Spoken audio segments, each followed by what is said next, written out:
Okay, it's actually drizzling a bit, although you can clearly see the light further ahead. Let me walk down and see if I can find a dry spot to fly the drone and all. And with that in mind, what did I read today? How about this first one, which was kind of interesting? You've often heard how there are a lot of criminals using drones to fly items into prisons, but how about this with a twist where it's apparently people like former detectives doing it? This one here says, former detective guilty of prison drone drug drops. A former detective constable and 3 people have been convicted of smuggling contraband into prisons using drones. Police said drones containing prohibited items were flown into HMP Onley in North Hampshire and HMP Gartree at Leicester throughout 2021 and 2022.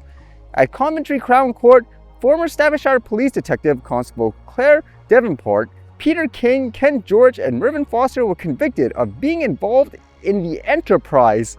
I mean, that's kind of a key word there, in the enterprise. How long have these people been doing it and how big is it in general? It says all 4 are due to be sentenced on the 17th of November. The 4 said packages inside the drones contain Class A and B drugs alongside tobacco, mobile phones, and other contraband.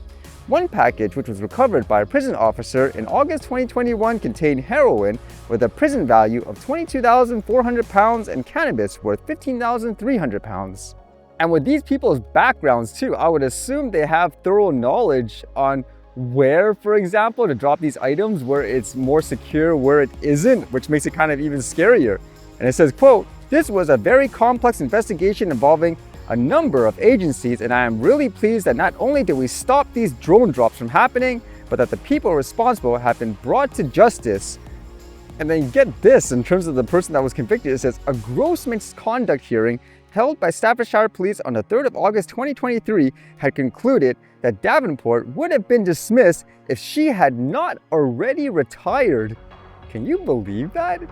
I would think too, when you retire from these positions, you'd sit back and you want the newer generation to kind of continue the good fight per se, but then again, if this person is corrupt, it makes you wonder how many more crimes did the person commit when they were actually still working. That's crazy.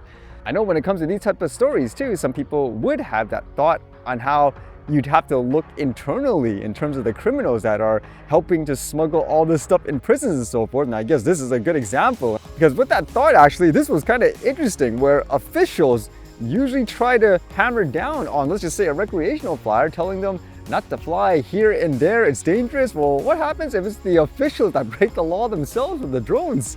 This one here says, Jim Gavin campaign shot drone footage at 2 events without proper permission. Drone footage was shot without the appropriate permissions in place at 2 events for Fianna Fail presidential candidate Jim Gavin. Mr. Gavin, who has previously promoted safe drone use in his role as a senior executive with the Irish Aviation Authority, confirmed on Wednesday that a drone shooting campaign footage did not receive the appropriate permissions when making a video of him participating in a park run last weekend. Later on Wednesday, a Fianna Fail spokeswoman confirmed that a second regulatory report had been made relating to drone footage that was shot at Mr. Gavin's campaign launch last Sunday at the EXO building in Dublin's Docklands. The report, known as Voluntary Safety Occurrence Report, is aimed at improving aviation safety. And so they were contacted about this. At first, I guess somebody determined, hey, maybe this is illegal and so forth. So with that, he basically told him to go report it as an incident. I guess it's like turning yourself in. And this made him wonder, did you film any other, for example, videos with the drone without permission? And apparently that was the case. It says he found that similarly at EXO, permission should have been sought and wasn't. So again, he directed the pilot to file a report. That's crazy. Because again, in these cases, you'd have normally people fear-mongering, let's just say the regular person, from using this stuff. And yet here, the officials are doing it themselves. In some cases too, officials go crazy on regular individuals, finding them like thousands of dollars for these types of flights. Yet here, when they do it, what's going to happen, for example? Are they going to fine them, for example, let's just say $10,000 or something like that? I guess it's like one of those things that people often say, rules for thee, not for me type of thing, huh? Although on the flip side, I guess you could use it as an example. Is, quote, permission really necessary in these cases if people are just using the drone to film the event in general? Because in a lot of cases, it just doesn't make sense. It's so overboard, and here it just feels like it's more for commercial control in terms of who can and can't, let's just say, film the area. Not necessarily because of safety, but because some people want to make money, in my opinion.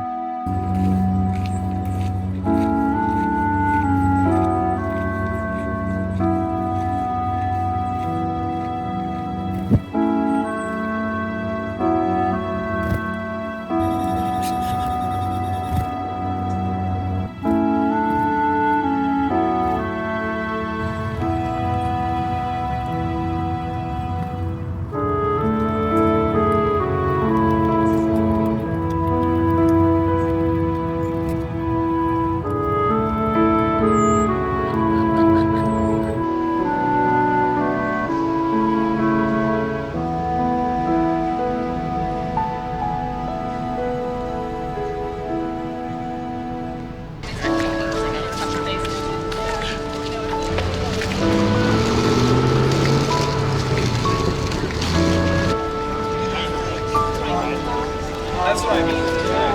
Have you been to one?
Alright, see you guys later.